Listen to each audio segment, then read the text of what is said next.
नमस्कार दोस्तों, स्वागत है सबका एक और न्यू वीडियो में।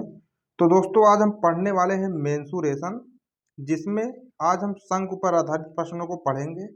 इससे पहले हमने आपको बेलन पर आधारित प्रश्नों को पढ़ाया था। अगर आपने वीडियो नहीं देखा है तो एक बार जाकर उसको जरूर देख लीजिए। तो चलिए इस वीडियो में देखते हैं हमें क्या क्या करना है। सबसे पहले तो जान लीजिए, शंकु से अगर कोई सवाल आता है तो उसके क्षेत्रफल पर पूछेगा, या फिर कुल पृष्ठीय क्षेत्रफल, या फिर उसके आयतन पर पूछा जाता है। इन तीनों में से ही सवाल पूछा जाता है। तो इन तीनों का फार्मूला आपको ज़रूर याद होना चाहिए। तो चलिए आपको समझाते हैं कैसे इसका फार्मूला क्या होता है। तो देख लीजिए, यहाँ पे हमने एक कोण बनाया है। तो यहाँ जो नीचे होता है ये एक वृत्ताकार पार्ट होता है। जैसे कि आप ये वाली टोपी देखे होंगे, बर्थडे वाली टोपी। तो बर्थडे वाली टोपी में अगर आप ध्यान से देखेंगे तो ऊपर ये नुकीला बना होता है, नीचे गोलाकार पार्ट होता है। तो ये जो नीचे गोला वाला वृत्त वाला पार्ट है यहाँ पे है, जिसका रेडियस कितना है, आर होता है। और इसकी एक हम लंबवत ऊंचाई लेते हैं, ये यहाँ पे 90 डिग्री पे होता है। अगर हम लंबवत ऊंचाई लेंगे तो उसे हम क्या बोलेंगे, एच बोलेंगे। और इसमें एक तिरछा पार्ट ये वाला होता है, जिसे हम लोग तिर्यक ऊंचाई बोलते हैं। क्या कहते हैं, तिर्यक ऊंचाई। ठीक है, इसे हम लोग यल से प्रदर्शित करते हैं। तीन पार्ट होते हैं इसमें। अब देखिए, अगर हमसे किसी भी शंकु का वक्र पृष्ठीय क्षेत्रफल, वक्र पृष्ठीय क्षेत्रफल का मतलब देखिए नीचे वाला जो वृत्त के आकार का होता है वो कैसा होता है, चपटा होता है। जैसे कि ये यहाँ पे देखिए, ये जो है वृत्ताकार, इसे हम ऐसे रख देंगे तो ये चपटा वाला भाग हो जाएगा। और जो ऊपर राउंड वाला भाग आप जब टोपी में देखेंगे, ऐसे ऊपर जो तिरछा गया रहता है वो राउंड में होता है, राउंड में। तो वो कैसा होता है, वक्राकार उसे हम बोलते हैं। ठीक है, तो हमसे वक्र पृष्ठीय क्षेत्रफल जब भी पूछेगा तो हम केवल इसका क्षेत्रफल बताएंगे। ठीक है, जो ये वक्राकार भाग है। तो इसका फार्मूला क्या होता है, पाई आर एल होता है। ठीक है, अब अगर हमसे कुल पृष्ठीय क्षेत्रफल पूछा जाए तो मेरे भाई देखिए, पृष्ठीय क्षेत्रफल का मतलब वह होता है जिसे हम टच कर सकते हैं। जैसे आपने अगर वक्र पृष्ठीय क्षेत्रफल पूछा तो जो जो कर्व वाला क्षेत्रफल है जिसे हम टच कर रहे हैं वो हमने बता दिया पाई आर एल होता है। लेकिन हम नीचे वाला पार्ट भी उसका टच कर सकते हैं। ठीक है, आप टोपी में देखेंगे बर्थडे वाले तो वहाँ पे खोखला रहता है, लेकिन अगर आप वास्तव में आप शंकु देखेंगे तो ठोस पूरा होता है।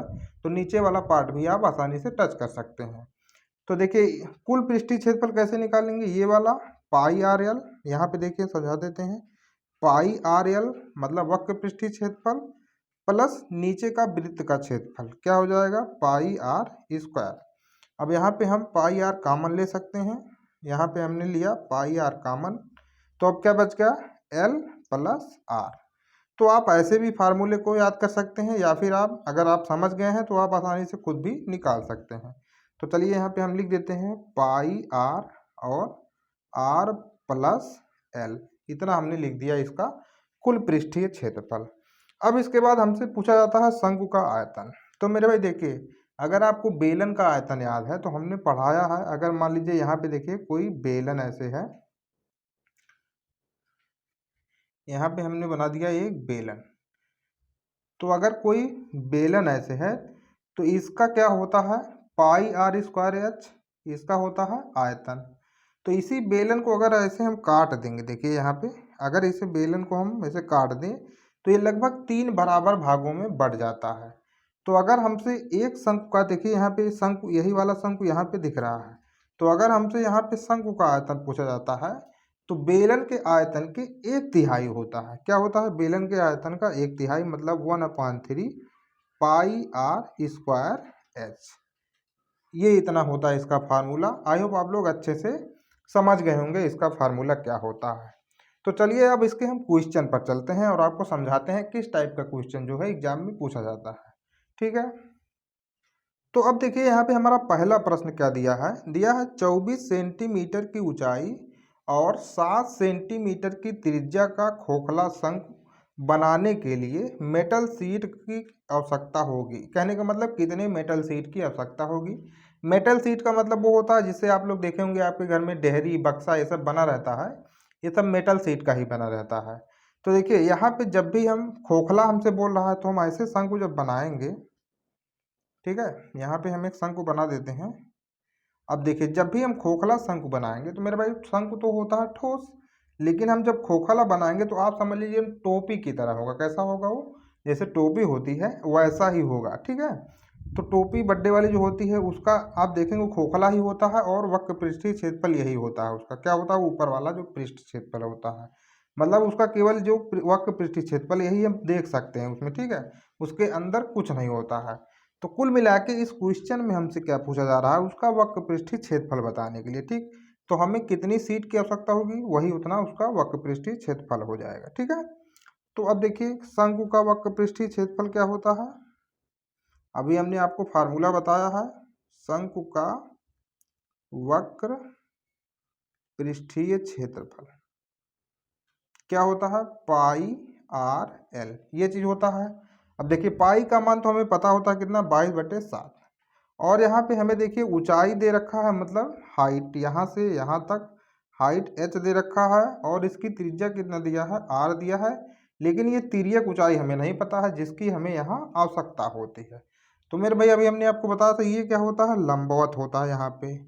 तो देखिए अब इसे आप एक समकोण त्रिभुज की तरह समझिए, ऐसे है ये, ठीक है, जिसकी हाइट इतना है, r ये है और ये क्या है, l है। तो हम लोग l आसानी से निकाल सकते हैं। कैसे, आपने पढ़ा होगा कर्ण स्क्वायर बराबर क्या होता है, लंब स्क्वायर प्लस आधार स्क्वायर, ये आपने पढ़ा ही होगा। तो इसी फार्मूले पर रखकर हमें यहाँ पे निकालना है एल का मान। तो देखिए यहाँ पे एल स्क्वायर बराबर क्या हो जाएगा। अब देखिए लंब क्या है, एच है, जो कि यहाँ पे ऊंचाई कितना दे रखा है, 24। तो हम यहाँ पे लिख देंगे 24 का स्क्वायर प्लस आधार। आधार का मतलब यहाँ पे देखिए कितना हो गया, आर। तो आर कितना है, 7 सेंटीमीटर। तो हम यहाँ पे लिख देंगे 7 का स्क्वायर। आई होप आपको इतना समझ में आया होगा। अब देखिए क्या करना है, 24 का वर्ग करेंगे।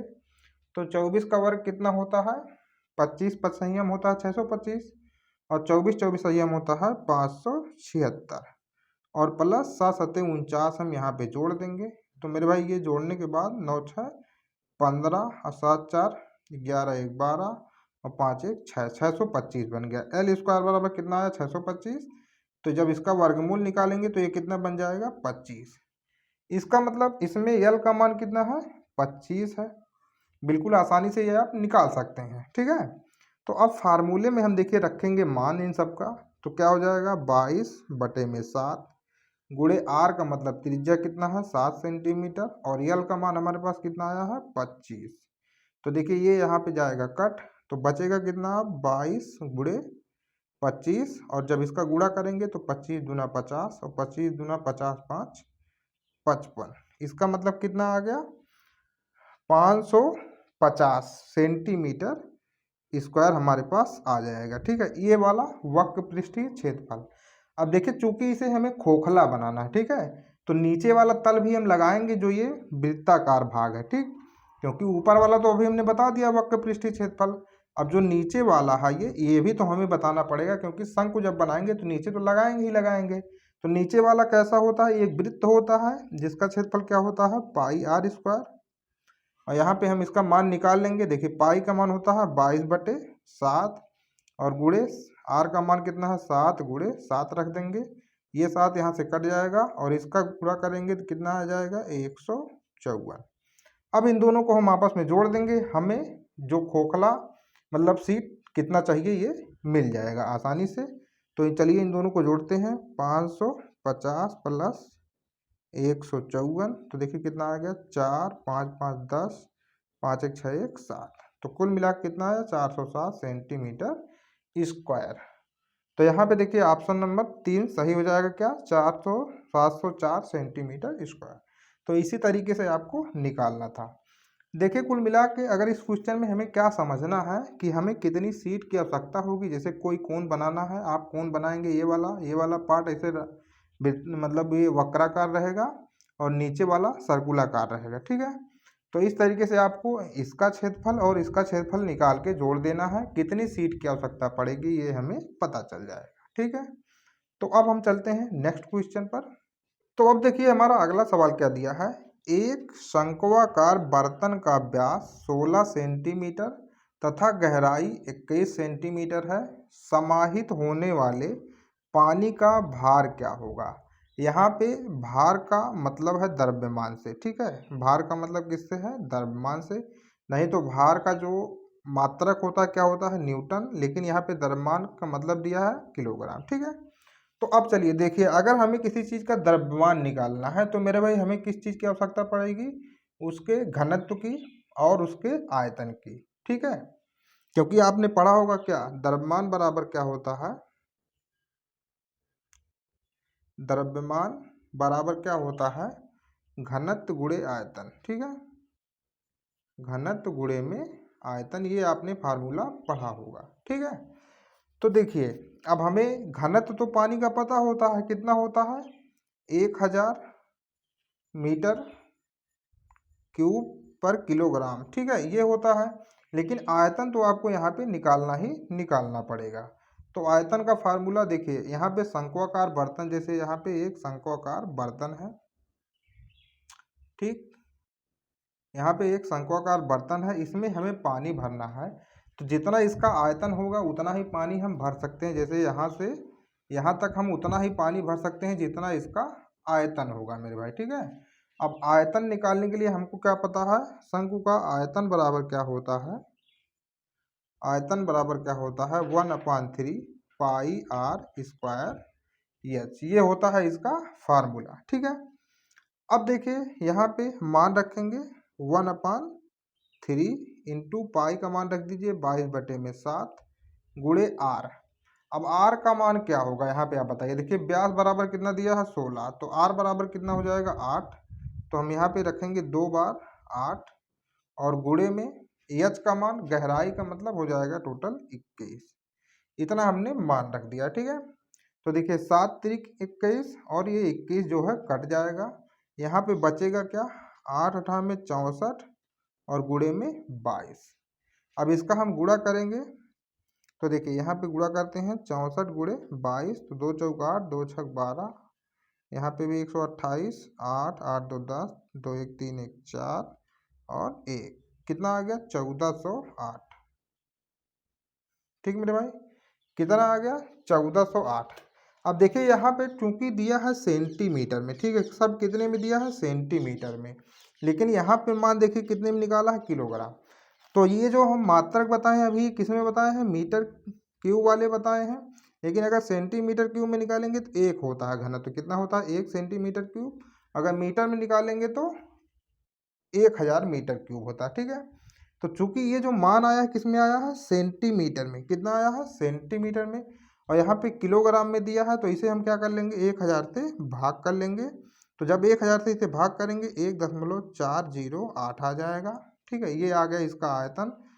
तो देखिए आयतन आ गया और इसका द्रव्यमान है, तो घनत्व गुणे आयतन कर देंगे, घनत्व होगा 1 और आयतन इतना आया है, तो कुल मिला कितना माना जाएगा इसका, द्रव्यमान बराबर 1.408 किलोग्राम। तो देखिए यहाँ पे हमारा ऑप्शन नंबर 2 क्या हो जाएगा, सही हो जाएगा। ठीक है, कुल मिला के आपको यहाँ पे जो है इसका मान निकालना है आयतन का, आप इसमें गुणा कर दीजिए इसके घनत्व में, तो घनत्व में जब गुणा करेंगे तो देखिए इसका मान जो है आया किलोग्राम में, तो यहाँ पे ये सेंटीमीटर में दिया है सब कुछ मान, तो हम 1000 से भाग कर लेंगे और हमारा आ जाएगा सीधा सीधा आंसर। तो आई होप आपको ये क्वेश्चन समझ में आ गया होगा। तो देख लीजिए इस टाइप का भी क्वेश्चन जो है एग्जाम में पूछा जाता है और कई बार पूछ भी चुका है। ठीक है, तो अब चलते हैं हम नेक्स्ट क्वेश्चन पर। तो अब देखिए हमारा अगला सवाल जो दिया है, यदि एक लंब शंकु के आधार का क्षेत्रफल 154 मीटर स्क्वायर और इसका आयतन 308 मीटर क्यूब होना चाहिए यहाँ पे, क्योंकि आयतन जो है क्यूब में होता है, 308 मीटर क्यूब है, तो शंकु की ऊंचाई कितनी होगी। तो देखिए कुल मिला के यहाँ पे हम एक बनाते हैं शंकु, यहाँ पे हमने क्या बना दिया, ये शंकु बना दिया है इस तरीके से। अब हमें ना तो इसकी ऊंचाई दिया है, ना तिर्यक ऊंचाई दिया है और ना ही इसका त्रिज्या दिया है, हमें केवल क्या पता है आधार का क्षेत्रफल। आधार का क्षेत्रफल मतलब वृत्त का क्षेत्रफल, क्योंकि इसका आधार जो होता है वृत्ताकार होता है। तो आधार का क्षेत्रफल देखिए दिया क्या, पाई आर स्क्वायर बराबर हमें दे रखा है कितना, 154 मीटर स्क्वायर, उसको छोड़ देते हैं, तो 22/7 गुणे आर स्क्वायर बराबर कितना हो जाएगा 154। तो जब इसे हम काटेंगे तो 22 सत्ते 154 होता है, तो आर स्क्वायर बराबर हो जाएगा 7 गुणे 7, तो आर बराबर हमें पता चल चुका है कितना है 7 मीटर है। ठीक, इतना हमें पता चल चुका है, r बराबर 7 मीटर है। और देखिए यहाँ पे इसका आयतन हमें पता है, आयतन बराबर क्या होता है, आयतन बराबर 1/3 पाई r स्क्वायर एच ये होता है। और इसके बराबर मान कितना दे रखा है, 308 मीटर क्यूब। अब बस इसी में हम मान रख देंगे तो कितना आ जाएगा, देखिए 1/3 पाई की जगह रख दीजिए 22/7, आर की जगह हम क्या रखेंगे 7 गुणे में 7, और यहाँ पे हमको एच फाइंड ही करना है, और बराबर कितना हो जाएगा 308।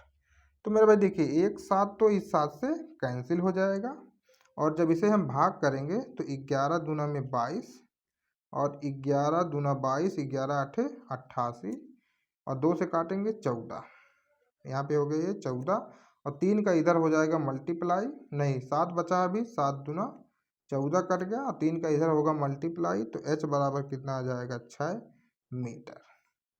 देखिए बहुत ही आसान है ऐसे क्वेश्चन करना, बस आपको फार्मूला पता होना चाहिए सब चीज़ का। अगर आपको फार्मूला नहीं याद है तो हमने इसके लिए एक प्रॉपर वीडियो बनाया है, आप जाकर उसे देख लीजिए, आपको सब फार्मूला याद हो जाएगा, रटने की भी ज़रूरत नहीं पड़ेगी आपको। ठीक है, तो आई होप यहाँ तक आपको समझ में आया होगा। अगर वीडियो अच्छा लग रहा हो तो वीडियो को लाइक कर दीजिए, हमारे चैनल को सब्सक्राइब भी कर लीजिए। चलिए चलते हैं नेक्स्ट क्वेश्चन पर। तो अब हमारा अगला सवाल जो दिया है, देखिए क्या दिया है, एक ठोस धातु वाले शंकु को गलाया गया है और शंकु के समान आधार वाले एक ठोस बेलन में परिवर्तित किया गया है। यदि बेलन की ऊंचाई 7 सेंटीमीटर हो तो शंकु की ऊंचाई क्या थी। ठीक है, तो देखिए इस टाइप का भी क्वेश्चन पूछा जाता है, तो बिल्कुल ध्यान से देखिए। अब देखिए यहाँ पे एक शंकु दिया गया है, एक शंकु दिया गया है यहाँ पे, और इसको पिघलाकर एक क्या बनाया गया है, बेलन बनाया गया है। ठीक, इसको पिघलाकर हमने क्या बना दिया है, एक बेलन।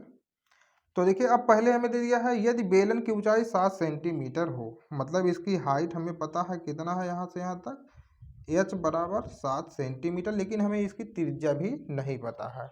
और क्या नहीं पता, हमें बेलन में कुछ नहीं बताया गया है। ठीक है, लेकिन यहाँ पे आप एक चीज़ ध्यान रखिए, जब भी किसी चीज़ को पिघलाकर हम कोई दूसरी चीज़ में परिवर्तित करते हैं तो उसकी केवल आकृति पर मतलब बदल जाती है, उसका शेप बदल जाएगा, उसका साइज भी बदल जाएगा, लेकिन उसका आयतन कभी नहीं बदलता है। ठीक है, आयतन जो रहेगा वही सेम टू सेम आयतन वहाँ पे भी रहेगा। ठीक, जैसे हमने यहाँ पे शंकु को पिघलाकर एक क्या बना दिया, बेलन, तो इसका आयतन नहीं बदलेगा, केवल इसका आकृति बदल जाएगा, आकार बदल जाएगा। ये चीज़ आप हमेशा ध्यान में रखिए। ठीक है, तो देखिए इस क्वेश्चन को कैसे हल करेंगे। अब आपको पता है कि इसका आयतन जो है इसके आयतन के बराबर होगा, मतलब कि शंकु का आयतन बराबर किसके होगा, बेलन के आयतन के, बेलन के आयतन के बराबर ही होगा। लेकिन इसकी जो हाइट है ये अलग होगी। मान लीजिए इसकी हाइट है आप यहाँ पे h मान लीजिए, इसकी रेडियस इसकी रेडियस भी अलग हो सकती है, लेकिन यहाँ पे एक चीज़ ध्यान दिए दिया है, तथा शंकु के समान आधार वाले, मतलब इन दोनों का आधार अगर समान ही है तो मतलब त्रिज्या जो भी है समान होगी। तो आर यहाँ पे भी मान लीजिए आप, आर यहाँ पे भी मान लीजिए, क्योंकि देखिए आधार समान दिया है तो त्रिज्या समान ही होगी, लेकिन हाइट अलग हो जाएगी। ठीक है, तो इसका आयतन अब बराबर क्या होता है, 1/3 पाई आर स्क्वायर, और एच की जगह हम क्या लिखेंगे, कैपिटल एच, बराबर बेलन का आयतन इस तरह से हम लिखेंगे, पाई आर की जगह हम वही रखेंगे, R square into H small वाला लिख देते हैं। ठीक, अब इसका मान देखिए सिंपल सा है, पाई से पाई कट जाएगा, आर स्क्वायर से आर स्क्वायर कट जाएगा, यहाँ पे क्या बचेगा, एच बराबर 3h हो जाएगा कुल मिला के, क्योंकि ये इसका तिरछा गुणा हो जाएगा। अब हमें शंकु की ऊंचाई ही प्राप्त करना है, तो यहाँ पे देखिए h बराबर 3 इंटू इसकी हाइट जो है कितना है, 7 है, तो h बराबर कितना आ जाएगा मेरे भाई, 21 सेंटीमीटर। ठीक, क्या आ जाएगा, 21 सेंटीमीटर। बस इस क्वेश्चन में आपको यही चीज़ ध्यान देना था कि आयतन कभी भी नहीं बदलता है। अगर आप ये चीज़ को पिघलाकर दूसरे चीज़ में बदल देंगे तो उसकी आकृति बदल जाएगी, उसका आकार बदल जाएगा, लेकिन उसका आयतन नहीं बदलेगा। ठीक है, तो आई होप आज जितना पढ़ाया आपको समझ में आया होगा। अगर आज का क्लास आपको अच्छा लगा हो तो वीडियो को लाइक कर दीजिए, हमारे चैनल को सब्सक्राइब भी कर लीजिए। चलिए मिलेंगे कल एक फिर और न्यू वीडियो में, तब तक के लिए जय हिंद जय भारत।